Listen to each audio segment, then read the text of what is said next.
Okay, so this is like the third or fourth, maybe fifth, sixth, seventh, eighth, ninth, 10th time that I've attempted to film this.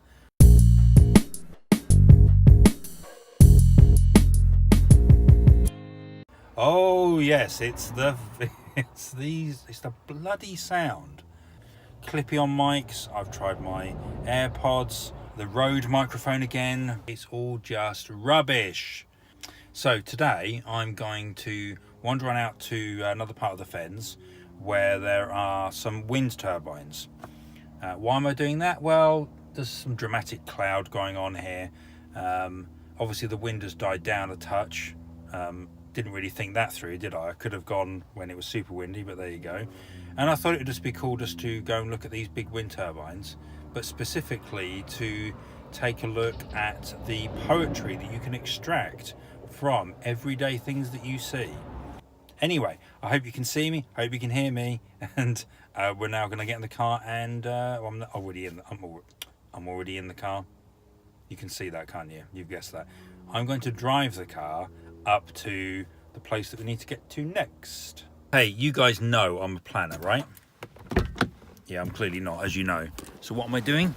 Are we at the wind turbines yet? Are we at the wind turbines yet? No, we're not. Obviously we're not.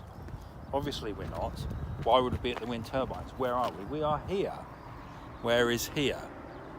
Where is here? That is a very good point. We're on the way to the wind turbines. Anyway, there's a giant solar farm here. You can see in the background there's a giant solar farm. Yep. And that is super cool. I just wanted to stop to take a look. Obviously we've got the standard bit of rubbish here that's been dumped. That's actually mandatory. If you get a tiny bit of ground, somewhere to park, you always get someone to dump something. That just happens. It's just the way in which the world goes round.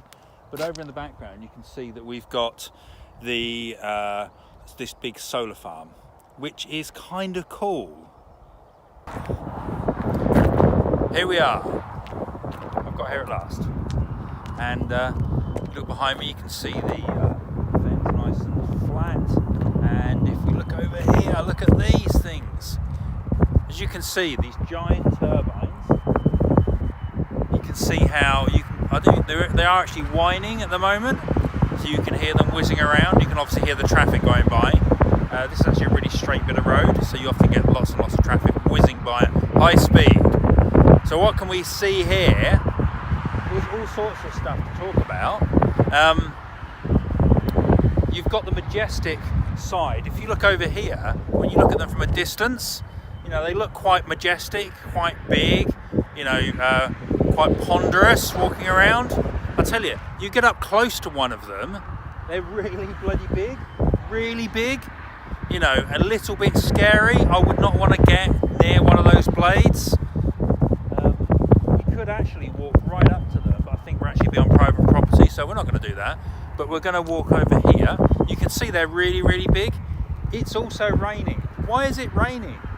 Because we're in the fens. If you look behind me, you can see there's a storm in the background. There's sunshine over there.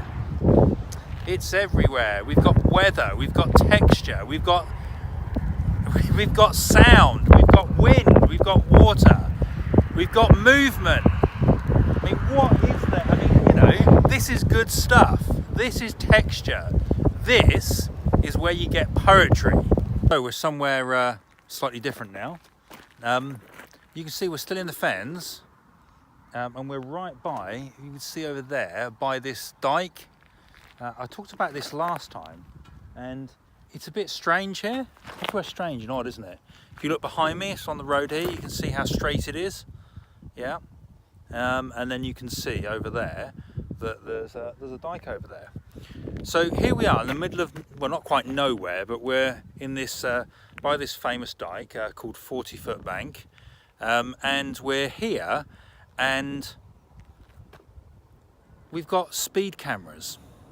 So these speed cameras in the middle of nowhere on this straight bit of road, and these speed cameras, believe it or not, cost £350,000 to install. And they're not just any old speed cameras, they are average speed cameras. So they take your photograph as you enter them. You can see behind me.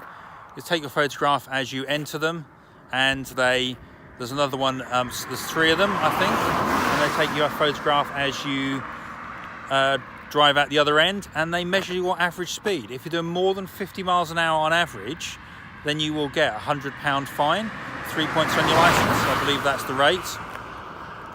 It seems very strange. Why would you do that? And there is a very good reason as to why you would do that. And the reason is twofold. First thing, we're in the fens. Roads are all uneven. Second thing is the thing that's behind me, which we're going to have a look at right now. If we stand here, I'll have to be really quick because it's pretty dangerous. As you can see, there's a giant dike here. You see how steep the bank is? You can see the road and the bank there. You can see where we are. And this is the reason why there are average speed cameras. Because cars are driving down here like a bloody racetrack, and they're driving in the water, and you're not getting out of there at all. Yep. People have died on this road. So they put these state-of-the-art wireless speed cameras on here, average speed cameras. Let me cross the road again. Average speed cameras here, so that it stops people speeding. People would lose control.